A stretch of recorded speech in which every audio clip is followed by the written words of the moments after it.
Láttál már felnőtt férfit toporzékolni egy foci meccs vagy egy elvesztett csavarhúzó miatt? Igen. Küldtek már vissza a boltból, mert nem pont azt vetted meg, amit a feleséged gondolt? Igen. Előfordult már, hogy egy vitában a feleséged érvei helyett arra gondoltál, hogy biztos csak a hormonok? Igen. Volt már olyan, hogy megkönnyeztél egy animációs filmet, amit a lányaiddal néztél?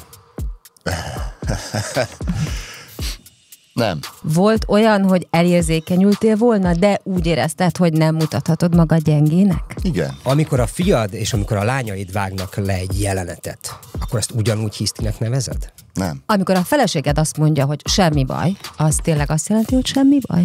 Nem.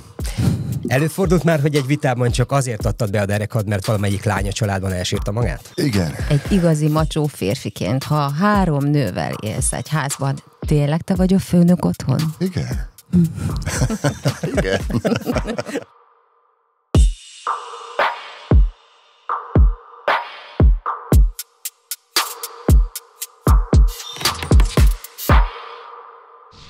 Üdvözlünk mindenkit, ez itt a Nem Igen Podcast. Ahol az igent keressük a nemek között, vagyis a női sztereotípiákról beszélgetünk. És akkor most is előveszem azt a kis belső, kis egységünket, amikor felolvasom azt, ami ide van írva, és ki lehet találni, hogy ki írta a felkonf-szöveget. A következőt olvasom. A mai adásunk témájától én, mint egy feleséggel és 2 lánnyal megáldott férfi, előre tartok egy kicsit, a téma a hiszti, de őszintén, drágám, tisztázzuk, amikor egy sima megfázás esetén te még elmész dolgozni, én pedig úgy érzem, hogy az életem utolsó órája jött el, akkor az én részemről nem hiszti, ugye? Tehát ez van ideírva a papíromra. Igen, szerintem mindannyiunk számára ismerős a férfi nátha jellegű dolog, amikor ugye azt mondják, hogy kb. Olyan fájdalmaik vannak, mint nekünk a szülésnél otthon, és ugye nektek el kell nézni, és semmi baj, ti betegek vagytok, de hogyha mi vagyunk betegek, akkor mi ugyanúgy elmegyünk dolgozni, ugyanúgy takarítunk, főzünk, mosunk, akkor mondjuk tudom, hogy otthon az hangzik el, hogy én szeretem áldozatnak tettetni magam. Igazából a mai témánk ugye a hiszti kérdésköre, ez már kiderülhetett a gyors kérdésekből is, meg a mostani felvezetésből is, vagyis pontosabban az, hogy a nők talán érzékenyebben reagálnak bizonyos dolgokra, és ezért hívtunk egy nagyszerű vendéget. Így van, akit igazi túlélőnek nevezhetünk, mert hogy 3 nővel és egy kis férfivel él otthon. Illés Tamás, szeretettel köszöntünk téged, segíts nekünk megtalálni az igent a nemek között. Köszönöm szépen a meghívást, én is üdvözlök mindenkit, a hallgatókat, nézőket. Azt mondtad a villámjáték vége felé, vagy egy kicsit inkább vaciláltál, amikor ezt a főnökös kérdést tette fel az Anita, hogy te vagy-e a főnök otthon. Egyébként tényleg mit gondolsz, tehát, hogy mi a hagyományos szerepkör egy családban, vagy ti hogyan látjátok? Igen, hát már eleve a kérdés jó, tehát hogy vannak-e hagyományos szerepkörök, én gondolom, hogy igen.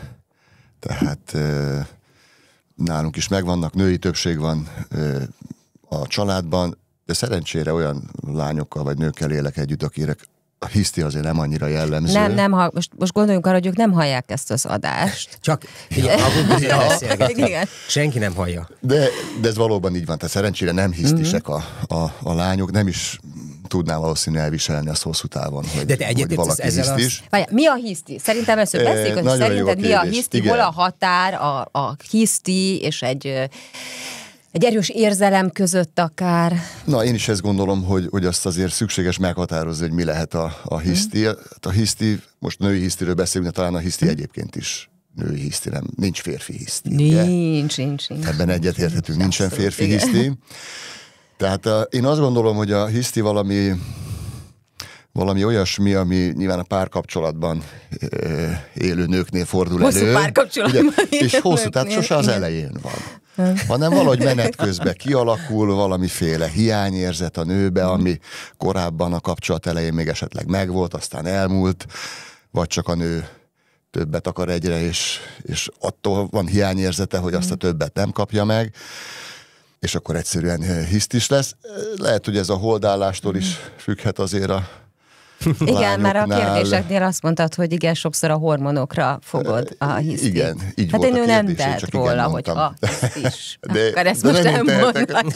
De mi sem. De mi sem tehetünk róla. Arról tehetünk, hogy esetleg igen, ezt a hisztit megszüntetni valami módon, tehát mi is hosszú párkapcsolatban élünk együtt, most már nem is tudom, hát most már 25 éve. Úgyhogy vannak módszerek, hogy lehet azért ezt, vagy hogy tudok én ahhoz hozzájárulni, hogy a hiszti eltűnjön, megszűnjön, csillapodjon. Mi férfiak nem szoktunk hisztizni szerinted? Nem. Tehát van olyan, amikor az ember, nem tudom, fel akarod fúrni végre a polcot, amilyen rágják a füledet 3 éve, és tényleg jó, most elhatározott, hogy megcsinálod, és odamész nem tudom, a kis tipliére, amit odaraktál a polcra, oda készítettél tényleg 3 évvel ezelőtt, hogy majd egyszer kelleni fog. Egy barátoddal így történt. Egy barátommal ez történt, ismerősömmel. És akkor odamész, és akkor megkérdezed, hogy hol van ez a nagyon fontos kis összetevője a mai projektnek, és mondta, hát ezt kidobtam.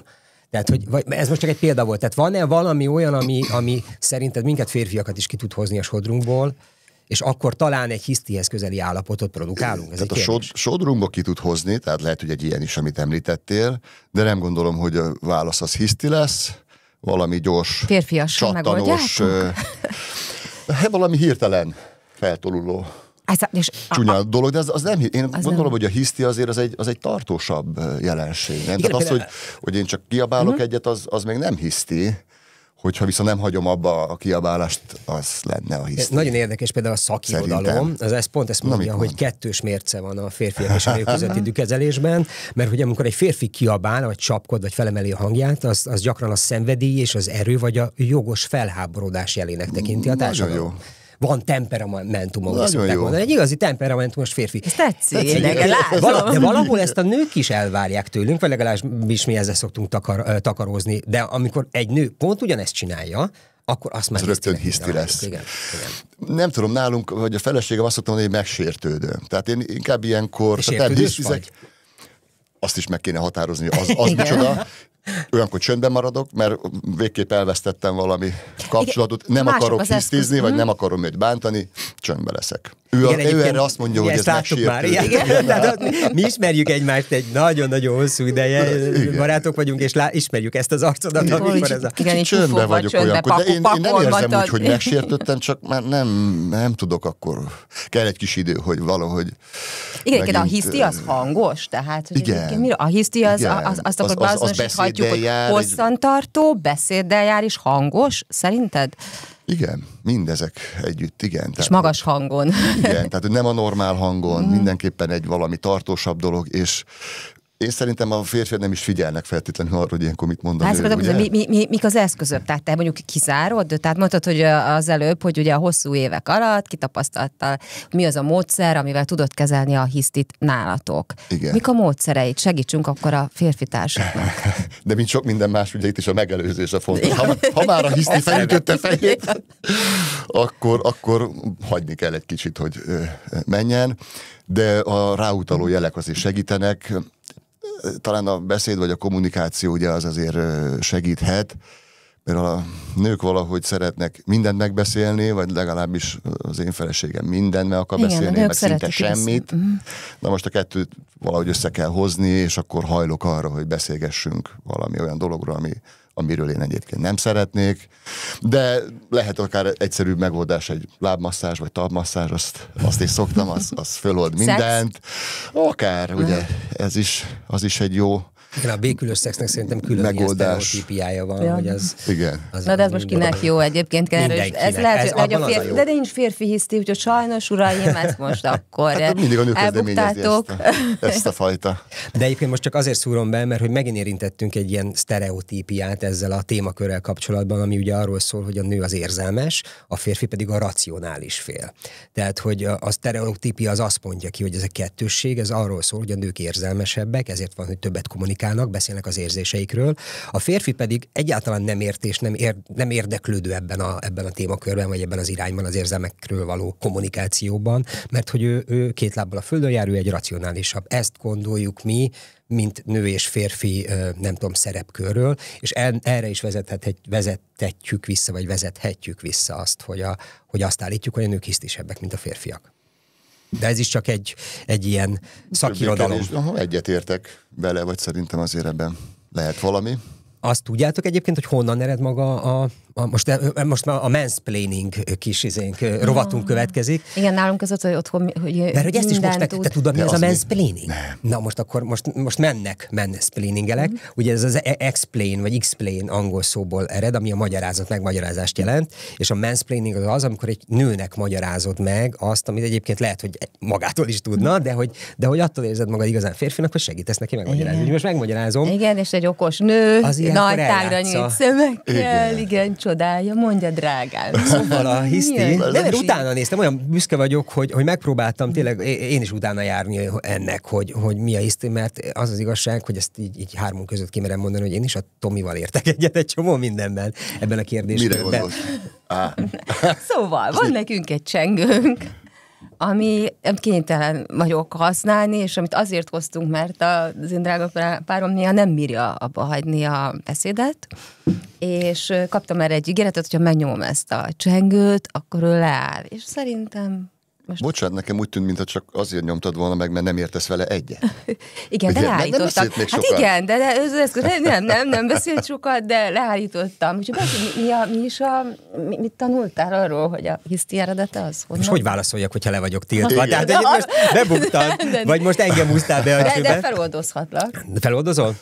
Hát igen. Jó, akkor pontosan elmondom a hisztit, akkor felolvasom csak, hogy az ókori görögök, tehát hogy ez egy görög szó egyébként, hüsztéria, és a vándorló méh, tehát a méh, mint emberi, hogy mondják ezt, szerv köszönöm, kapcsán találták ezt ki. Az anyaméhet jelenti igazából. Vándorló méh, ez a fordítás a szó szoros értelmében, ha jól találtam meg, vagy majd ha görög szakosok nézik, vagy hallgatják a műsort, akkor segítsenek, vagy akik a témában jobban érdekeltek, akkor kommentben nyugodtan írják meg egyébként bármikor, hogyha hülyeséget mondunk, és javítsatok ki. Már a Hippokratész idejében is úgy gondolták, hogy a nők különféle érzelmi és fizikai problémáit, a szorongást, az ájulást, az ingerlékenységet a testükben ez az anyaméh okozza, ami megfojtja a szerveket. A diagnózis neve lett így a hisztéria, és ezzel a nők érzelmi világát elválaszthatatlanul összekötötték a szaporítószervükkel. És ezért nagyon fontos, és később is, ahogy megyünk tovább egészen a középkorig, meg a 19. századig, ahol ugye filmek vannak a hisztéria kezeléséről. Ez van egy film, nem tudom, hogy látod, de vagy nézték a nézők, a magyar címe, nem tudom, hogy az eredeti címe, mi a hisztéria. És hát egy picit érintettük, hogy hogyan lehet a hisztériát kezelni. Hát csodálatos film, ajánlom mindenkinek, akit egy kicsit is... Egy kis sneak peeket, vagy egy kis ajánlót adjunk belőle, tulajdonképpen arról szól, hogy arról az időszakról szól, amikor felfedezték azt, hogy a nők nyugalmi állapotát könnyebben elérik azzal, hogyha kielégítik őket, és a film arról szól, hogy egy fiatal orvoshoz sorban állnak a nők, hogy menjenek erre a kezelésre. 19. század, 1800. Az elejé. 2000 évig nem történt semmi. Nem, én azt hittem, a görögök már azért ezt. Nem, nyilván ezt pontosan tudták, hanem hogy konkrétan mert abban az időszakban egyébként ez is nagyon érdekes, és hogyha lesz alkalmunk beszélni a szexuálpszichológussal valamikor erről, vagy biztos van ennek is szakirodalma, azért a nők örömszerzése nem volt éppen az első helyen a feladatlistán a férfiak körében. Volt? Nem volt. Ezt nem csak volt.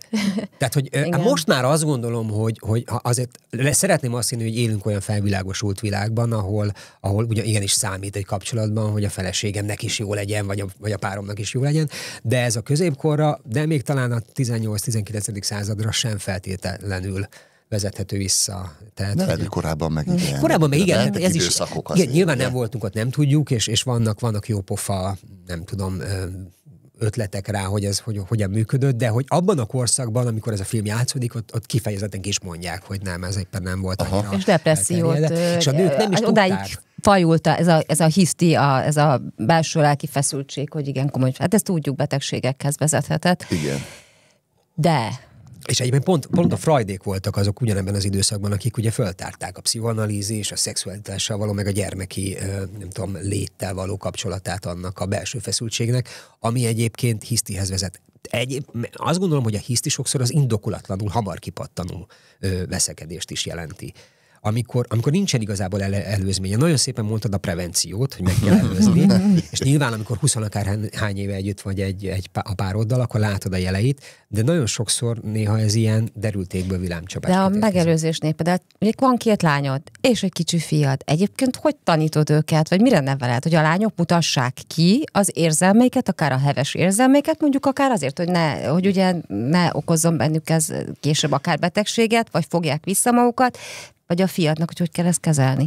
Ilyen direkt módon nem kapnak, legalábbis tőlem nevelést. Nem tudom, hogy a lányok, az édesanyjuk, amiről beszélnek, lehet, hogy ott azért érintik ezeket a témákat. Itt talán inkább az, hogy a mintakövetés játszik szerepet, tehát hogy azt látják, hogy otthon mi hogyan. Nem mindig nyilván problémamentesen tudjuk kezelni ezeket a dolgokat, de azért azt sem mondhatom, hogy valami olyan veszekedések vannak, ami mondjuk károsan hatna a gyerekekre, tehát valahogy ezt azért mindig igyekszünk úgy elintézni, hogy hát vagy nem a gyerekek előtt, vagy azért valami rációt is belehozva, igen, tehát hogy mert az érzelmek hajtják azért ezeket a dolgokat, de a vitában ezeket valahogy mégiscsak félre kell tenni, mert akkor nem lesz megoldás. Mind a ketten elkezdünk érzelmek mentén a saját igazunknak valahogy érvényt szerezni, úgyhogy egészen jól tudjuk ezeket kezelni. Gyerekekkel nincs megbeszélve, de azt látják, hogy mi ezeket azért nagyjából meg tudjuk beszélni. Lehet, hogy ilyenkor elvonulnak egy kicsit ők, amikor apa csöndben van. Amikor apa csöndben van. Vége lesz a csöndnek. De apa azért van csöndben, mert nem akarja kimutatni az érzelmeit? Félig már válaszoltál egyébként a kérdésre, vagy azért, mert úgy gondolja racionálisan, hogy nincs értelme tovább húzni ezt a veszekedést? Jó a kérdés. Szerintem mindkettő benne lehet. Igen. Tehát néha nekem azért furcsa, azért vagyok csöndben, mert azt gondolom, hogy hát annak látszódni kéne, vagy neki azt magától is érzékelni kéne, hogy mi a probléma, de ő ezt nem biztos, hogy így gondolja, ő várja, hogy én ezt kifejezzem szavakkal, elmondjam, de nem mindig vagyok erre képes, viszont rá megfigyelek, tehát én az ő rezdüléseit sokkal finomabban fogom szerintem, mint ő az enyémet. Egyértelmű, biztos, mert hogy nekünk azért, Anita, meg kell küzdeni ezzel, ami már fölmerült a villámkérdésekben is, hogyha azt mondjátok, hogy nincs semmi baj, akkor az 12 féle dolgot jelenthet. Tehát, hogy tényleg az apró hangsúlyokat olyan egy kicsit, mint a kínai nyelvben a szavak különböző kérdés, hogy... De legkevésbé azt jelenti, hogy nincs baj. Igen, az biztos nem jelenti. Igen, valami van, keresünk. Tehát, hogy nekünk azért kell, hogy kialakuljon egy párkapcsolatban szerintem olyan kis, nem tudom, rezonanciánk, vagy olyan kis radarjaink, amik tényleg ahhoz vezetnek, hogy fölfogjuk idő előtt, hogy baj lesz, és megpróbáljuk megelőzni. Igen. Egyébként azt gondolom, hogy az egyik kulcsa, amit mondtál már az elején, a prevenció, ami hülye hangzik, de mégis egy nagyon jó ötlet és irány. Igen. Még valamit akartam kérdezni, ami ugye az érzelmek, az egész hiszti az érzelmek föltúrulása, és az érzelmek megélése vagy visszafolytása, ez lehet valahol az origója. Igen. Ha a fiadat és a lányaidat nézzük, akkor azt már mondtad, hogy nem neveled beléjük, de mi hogyan nőttünk föl, vagy te hogyan nőttél föl? Te is azt láttad, amit én, hogy igazából a konvencionális férfi kép az, hogy nem mutassa ki az érzelmeket. Igen, a fiúk, amit ne sír, ne hisztíz, a lányoknak meg még, tehát, hogy ő meg van dicsérve azért, hogy az érzelmeit kimutatja. Ezek után felnőtt fejjel azt várjuk el a nőktől, hogy fogytsák el az érzelmeiket, akár ne legyenek ilyen dűkitöréseik is. Persze nyilván nem ezt tanulja otthon, de ugye azért ez az évek folyamán azért átalakul az emberben, illetve nyilván próbál valamilyen szinten akaratot érvényesíteni. Igen, tehát a kérdésedre a válasz igen, és nekem ezzel tulajdonképpen nincs is problémám. Tehát, ez egy érdekes, tehát, hogy te így érzed, tehát, hogy... elfogadható ez nekem. Ez neked elfogadható. Igen.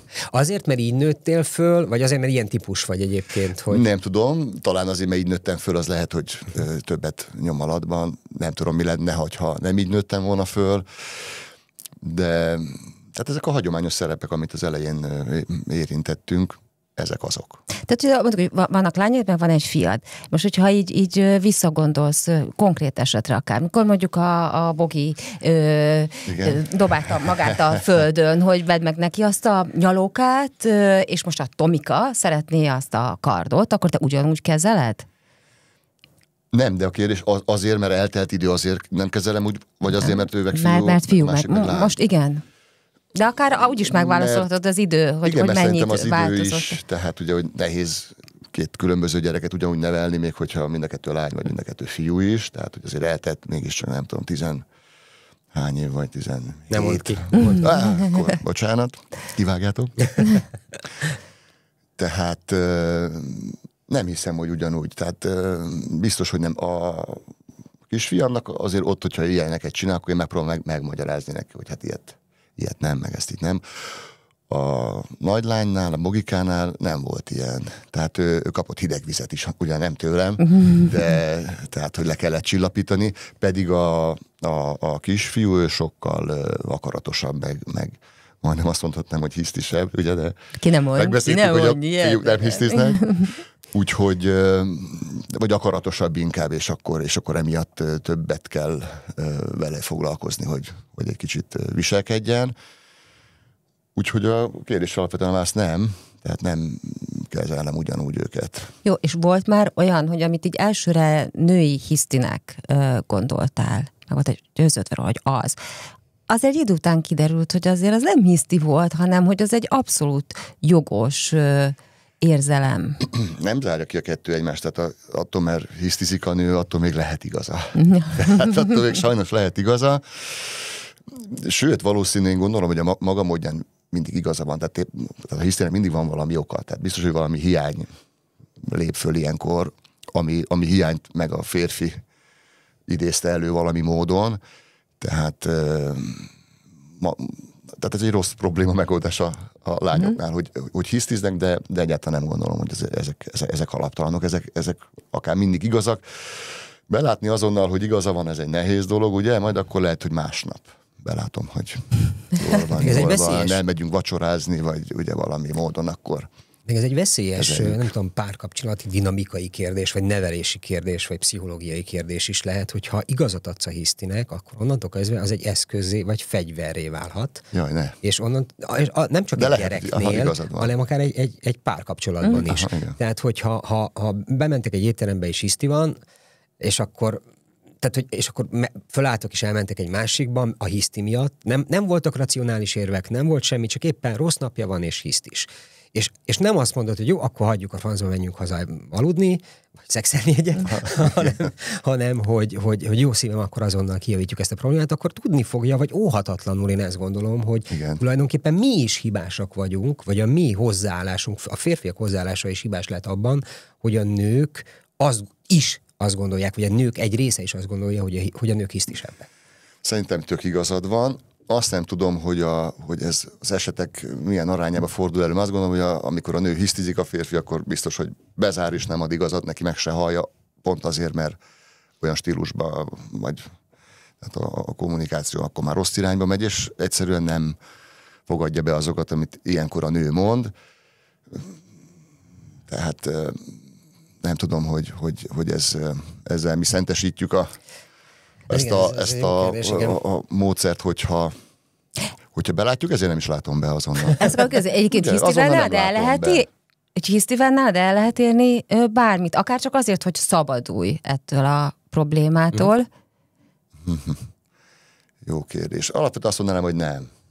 Inkább azt és ha mélyebben belegondolsz? Ugye, tehát a kitartó a hiszti. De szerencsére nem hisztisek, tehát a feleségem is máshogy éri el, amit akar, nem hisztivel, de jellegre lehetnek azok is hasonló, tehát hogy valami nyomás alá helyez valami más viselkedéssel, de az nem a hiszti. Tehát végül is igen, el lehet azért ezzel érni. Hallottad már azt a kifejezést, mert szerintem de biztos te is hallottad, hogy dráma királynő. Dráma, igen. Tehát, hogy én miért? Hogy én miért hallottam? Dráma királyt nem hallottam. Ugye? Ezt akarom mondani, tehát, hogy ez elterjedt, és ez a bajom, vagy ez a kérdésem mindig a sztereotípiákkal kapcsolatban, hogy azért, és most a férfiakat képviselem, vagy megpróbálom én is megérteni a problémát, ahhoz, hogy föl tudjuk oldani, vagy körüljárjuk, hogy mindig az jut eszembe, hogy nem zörög a haraszt, ha nem fújja a szél. Tehát, hogy nyilván ez egy berögződött társadalmi válasz, egy konvenció, egy rossz, régi, magunkkal cipelt, talán káros sztereotípia, de ugyanakkor meg valahogy a saját életemben is találkozom az igazolásaival. De igazából kimondtátok, hogy gyakorlatilag ugye úgy is vagyunk neve, vagy érzelmesebbek vagyunk, hogy kimutassuk az érzelmeinket, és hogy a hiszti és az érzelem kimutatás miatt azért nagyon-nagyon vékony kis különbség van. Igen, tehát hogy azért az érzelmeket ki lehet fejezni, viszont tehát a hiszti ez mindenképpen egy szóbeli. Ugye a férfi akkor mondjuk dühöng, ne adj Isten, bánt valakit, de semmiképpen nem beszél a végtelenségig, és sem mondja. Tehát ezekben a drámázásokban azért szerintem ezek benne van. Igen? Én ismerek olyat, aki ezzel a sírba. Hogy mondja. Ezt nem láttam, de majd egyszer ha megmutatjátok, hogy megy ez. Mert mi sosem. Igen, lehet, hogy én vagyok az élő példája annak, hogy létezik férfi hiszti, csak eddig még nem fogalmaztam. Ja. Jó, de ez egy provokatív kérdés akkor mind a kettőtöknek, hogy... Bocsánat, csak... Ez nekem szól. Nem, csak rám működik, azt hiszem. Nem, figyelek. De igazából nem a funkciójára használjátok a gombomat. Nem, de működik. De működött azonnal. Igen.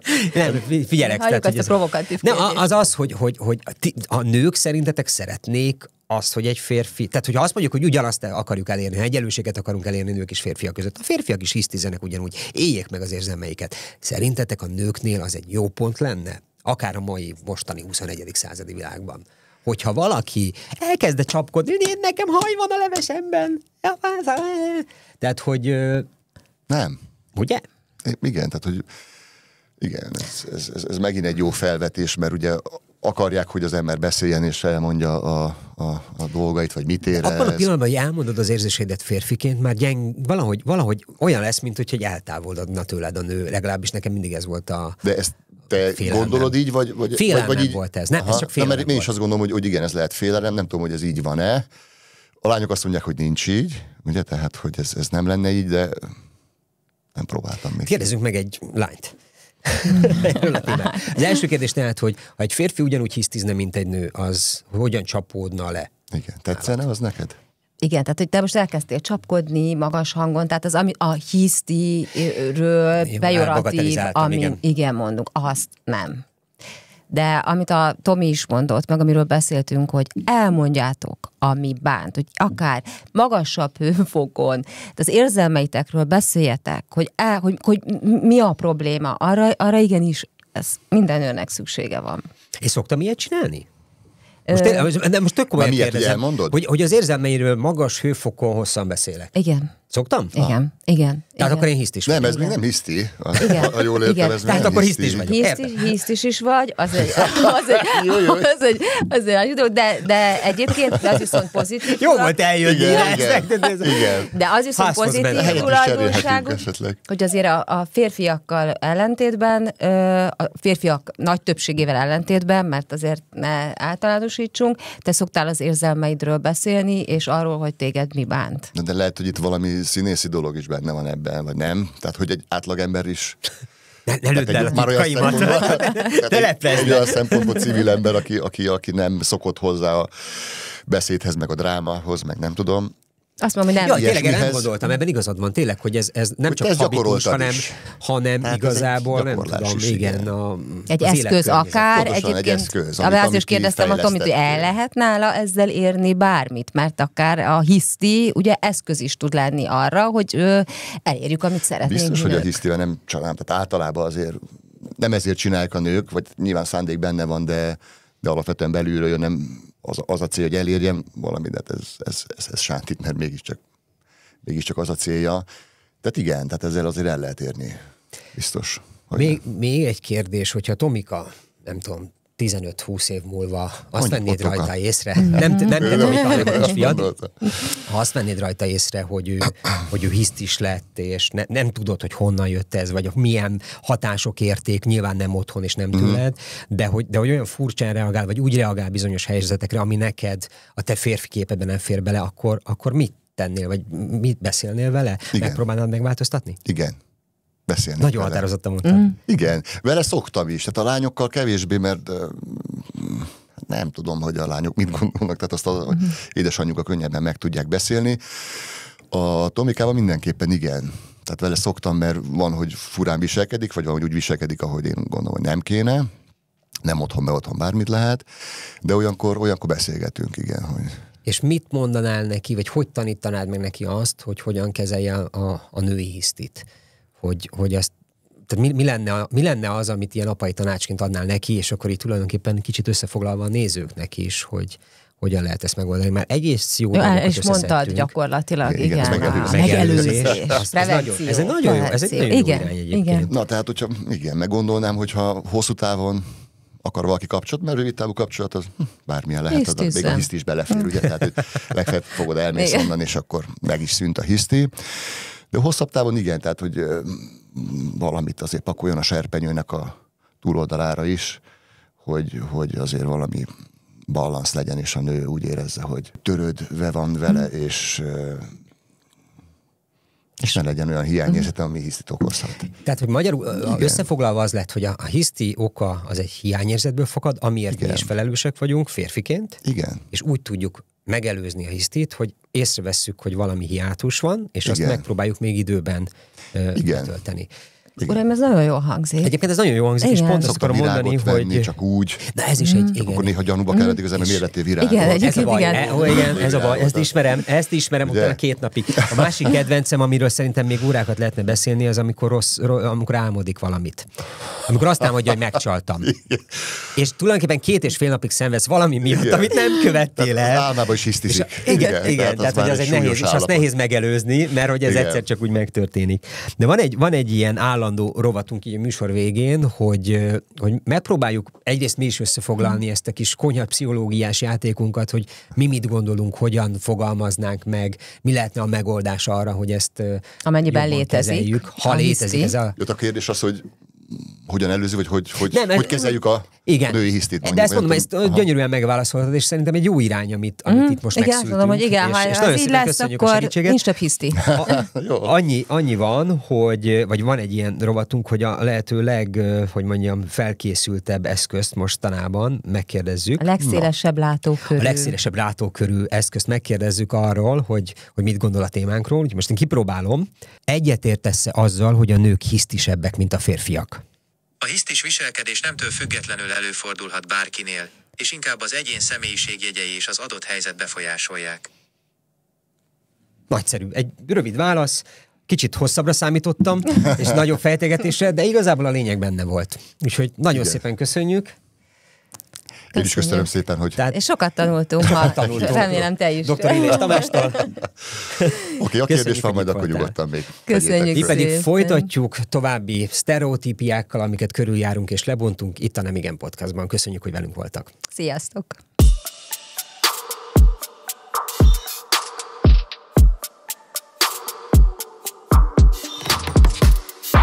A projekt az Európai Unió támogatásával, a magyar állam társfinanszírozásával valósul meg. This podcast was supported as part of WIN, an Interreg Danube Region Programme project co-funded by the European Union.